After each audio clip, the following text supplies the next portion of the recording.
Ouais. Toujours en direct du Cyber Day avec le Cercle de Wallonie pour vous renseigner justement, vous les entrepreneurs, sur ce qu'il existe pour votre cybersécurité. Et on va parler d'un sujet ici qui vous intéresse très certainement, puisqu'on va parler de formation. On va parler un peu de finalement l'avenir de nos ressources humaines. Et qui de mieux placé que Georges Dubois, qui est quand même le directeur du centre IFA-PME de Charleroi, pour nous en parler. Bonjour. Bonjour.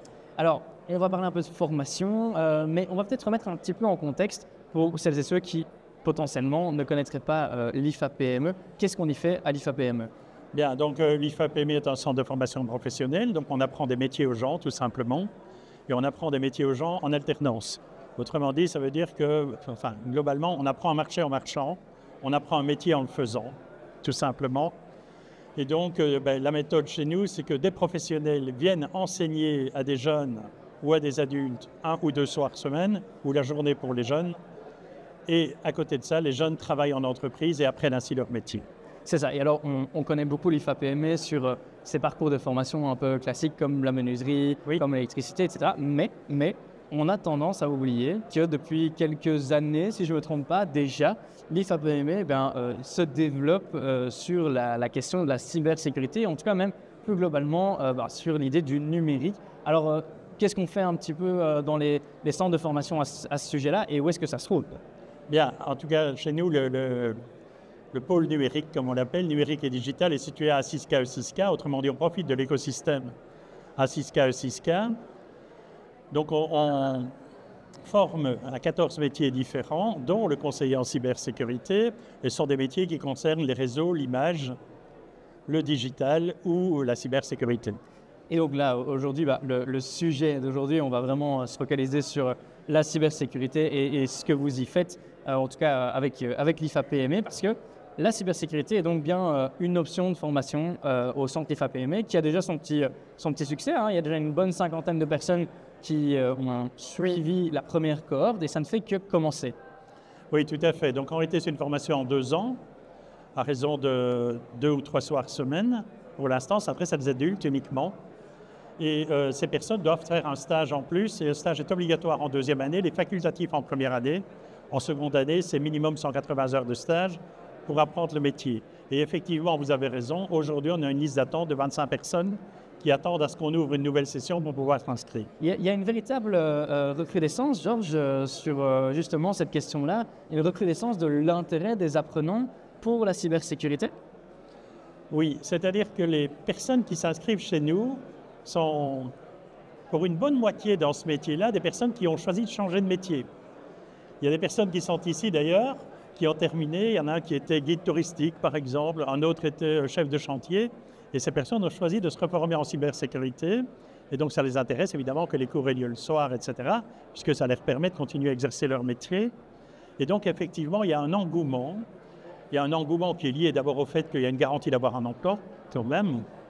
Et puis, je pense que le secteur, en tout cas chez nous, la formation, ne demande pas initialement de compétences spécifiques. Oui, j'imagine qu'il faut quand même un peu les rudiments, les bases. Mais alors, comment ça se passe le parcours de formation en cybersécurité à l'IFA-PME ? Donc, les personnes arrivent chez nous, s'inscrivent, ça semble assez normal. On part sur habituellement une année académique. Les personnes, je vous disais, viennent 2-3 soirs semaine. Les formateurs sont obligatoirement des professionnels du métier. S'ils ne sont plus professionnels du métier, eh bien, ils ne peuvent plus être formateurs chez nous. Et puis, il y a le côté alternance. Autrement dit, les personnes doivent trouver une entreprise qui va les accepter. On a quelques difficultés à ce sujet-là, surtout les personnes, puisque, visiblement, l'alternance n'est pas aujourd'hui inscrite dans la culture des entreprises digitales et numériques. Oui, parce que quelque part, un stage en alternance, c'est quand même l'opportunité, je veux dire, d'avoir un apprenant en alternance au sein de son entité, au sein de son entreprise. C'est quand même une véritable plus-value. Qu'est-ce qu'on peut en dire là-dessus ? Et en particulier sur la thématique de la cybersécurité, mais même de manière générale. De manière générale, il y a 2 types de stages chez les adultes. Donc, ou bien vous avez le stage de la personne qui est en reconversion, qui travaille, et lui doit faire un nombre d'heures de stage par année. Et ce nombre d'heures de stage, c'est 250 heures, je crois, ou 180 heures pour la cyber, enfin peu importe. Et il s'agit d'un stage non rémunéré. En contrepartie, évidemment, l'entreprise doit s'engager à apprendre le métier à la personne qu'elle accueille. Et puis, il y a les stages rémunérés pour les personnes qui sont totalement disponibles, qui, eux, en réalité, vont travailler 4 jours par semaine pendant 2 ans dans une entreprise. Ah oui, je comprends un peu mieux. Alors, parlons un peu dans le concret, puisque donc, on sort quelque part de l'IFAPME des professionnels de la cybersécurité. Mais j'ai cru comprendre qu'en fait, leur titre exact, si je ne me trompe pas, hein, c'est des conseillers de première ligne en cybersécurité. Alors, qu'est-ce qu'ils sont capables de faire? Qu'est-ce qu'ils sont capables de délivrer? Pourquoi est-ce que finalement, je devrais avoir un profil comme celui-là dans mon entreprise, en particulier mon entreprise active dans la cybersécurité? Bien, d'abord, le métier de l'IFAPME, c'est donc former de futurs indépendants et de futures entreprises. Donc, la plupart des personnes qui sortent aujourd'hui se sont installées elles-mêmes en tant qu'indépendants. Les gens sont sortis en juin et sont maintenant déjà indépendants dans leur secteur. Alors ensuite, effectivement, l'intitulé exact est conseiller en cybersécurité. Autrement dit, ce sont des personnes qui vont d'abord être chargées de conseiller les entreprises pour ne pas qu'elles soient victimes, dirons-nous. En tout cas, qu'elles puissent prendre toutes les précautions nécessaires pour être le moins victimes possible. Et ensuite, leur aussi travailler avec elles sur ce qu'il faut faire si on est attaqué. Et donc, quelles sont les réactions à avoir, etc.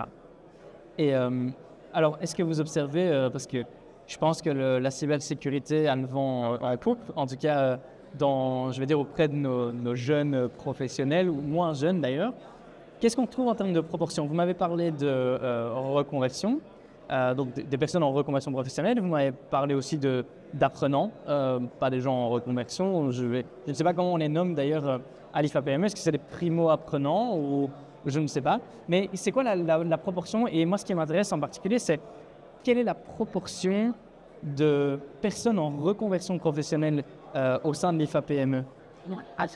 Dans mon centre à l'IFAPME de Charleroi, on est aux environs de 40% d'adultes qui sont des personnes en reconversion professionnelle. Par reconversion, on entend des gens qui travaillent et qui choisissent d'entamer une formation pour changer de métier et éventuellement rendre du sens à leur vie.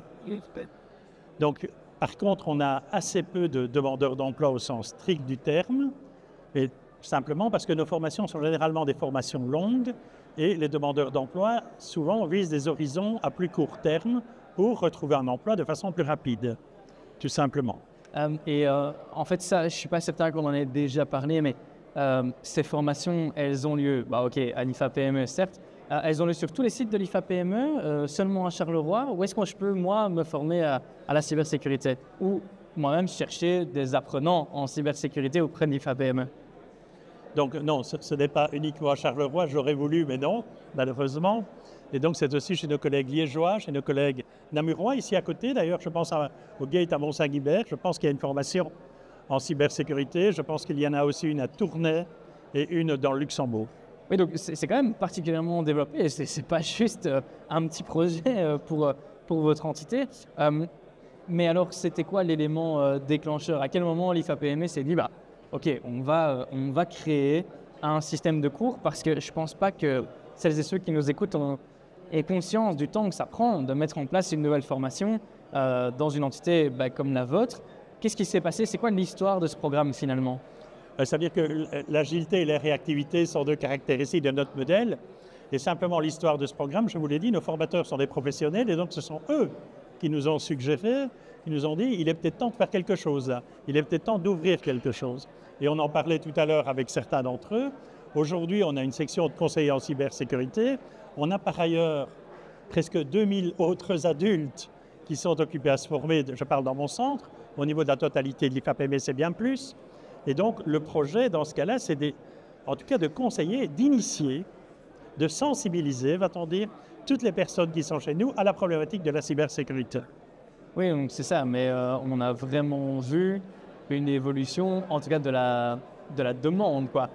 C'est pas juste venu comme ça. On s'est dit, OK, là, les professionnels ont besoin d'experts en cybersécurité, on va les former, c'est un peu notre rôle à l'IFAPME. C'est un peu comme ça que ça s'est passé. Oui, tout à fait. Oui. Et alors, qu'est-ce qu'on envisage comme avenir? Parce que vous me disiez justement en introduction qu'il y a déjà des gens sur liste d'attente. Ça veut dire qu'il va falloir quoi? Agrandir les classes, faire plus de sessions de cours? Comment ça va se passer? Oui, on va faire plus de sessions de cours, agrandir les classes, non. puisque au-delà d'un certain nombre, la qualité pédagogique en pâtit, tout simplement. Or, les personnes qui viennent chez nous consacrent du temps, investissent dans un projet qui leur tient à cœur, et le minimum que nous puissions faire, c'est bien de mettre en place les conditions pour qu'ils puissent remplir leur projet. Bien sûr, et je pense qu'on n'y arrive jamais seul quand on veut former correctement les gens. J'ai cru comprendre que vous aviez une série de partenaires.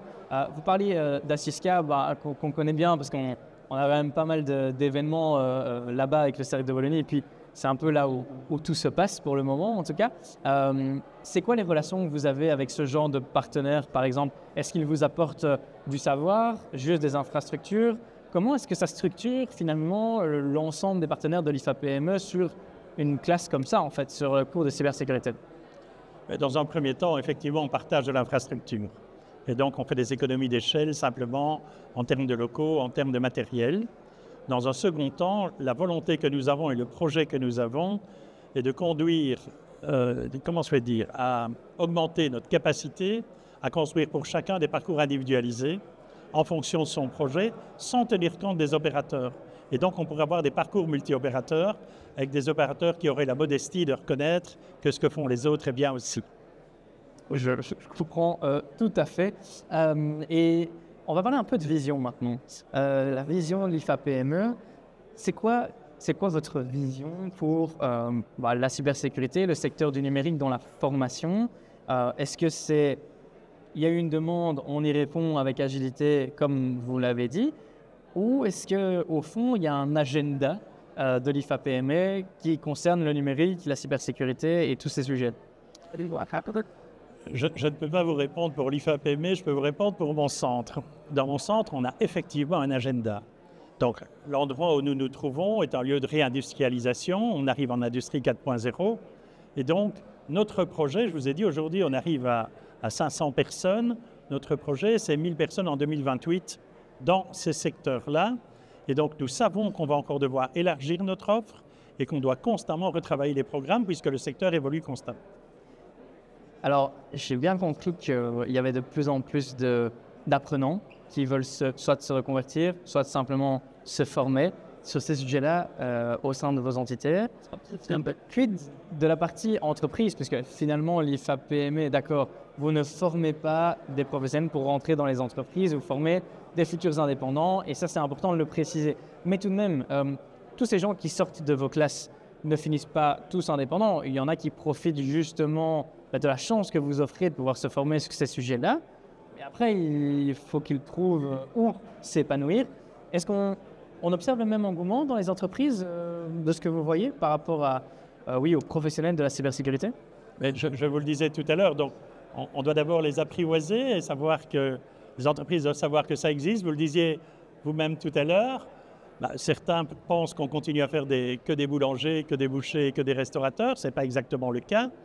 Et donc aujourd'hui, on commence à avoir une forme de notoriété malgré tout. Et nos meilleurs ambassadeurs sont les personnes qui terminent chez nous.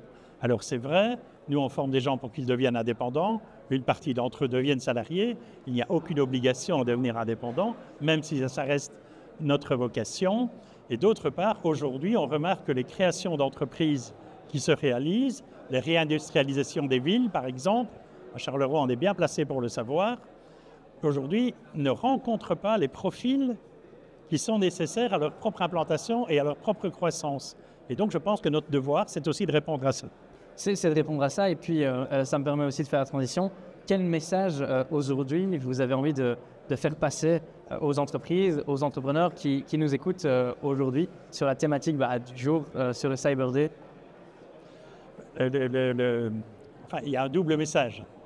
Le premier message, je pense que toutes les entreprises, tous les entrepreneurs peuvent un jour être la cible d'une attaque malveillante. Et donc, la question n'est pas de savoir si on le sera, la question est de savoir, à mon avis, quand est-ce que ça va arriver. Le second point, c'est que je souhaiterais vraiment, alors qu'aujourd'hui on parle énormément d'alternance, que les entreprises ouvrent leurs portes à ces stagiaires adultes. Donc, ce sont quand même beaucoup des adultes, des gens qui ont plus de 30 ans, qui ont une expérience professionnelle, qui ont les soft skills du travailleur. Et donc, que ces personnes, on leur ouvre les portes pour qu'ils puissent eux aussi continuer à apprendre leur métier et ainsi participer au mouvement qui est occupé à se créer. Je pense que c'est un excellent message qui conclut assez bien notre entretien. Georges, merci de nous avoir consacré un peu de votre temps. Et puis, qu'est-ce qu'on peut souhaiter à l'IFA-PME tant qu'on y est? Ce qu'on souhaite à l'IFA-PME, vous savez que Charleroi grouille de projets. Vous savez qu'il va y avoir une nouvelle implantation de Syska à Syska. Et donc, tout ce qu'on espère, c'est qu'elle vive et qu'elle devienne réellement le cœur de la formation et des technologies de l'information et de la communication à Charleroi. Eh bien, c'est tout ce qu'on peut leur souhaiter, c'est tout ce qu'on peut vous souhaiter. Merci encore et puis surtout, bon salon. Et nous, on se retrouve dans quelques instants avec un autre de mes invités. À très vite. Merci beaucoup. Merci à vous.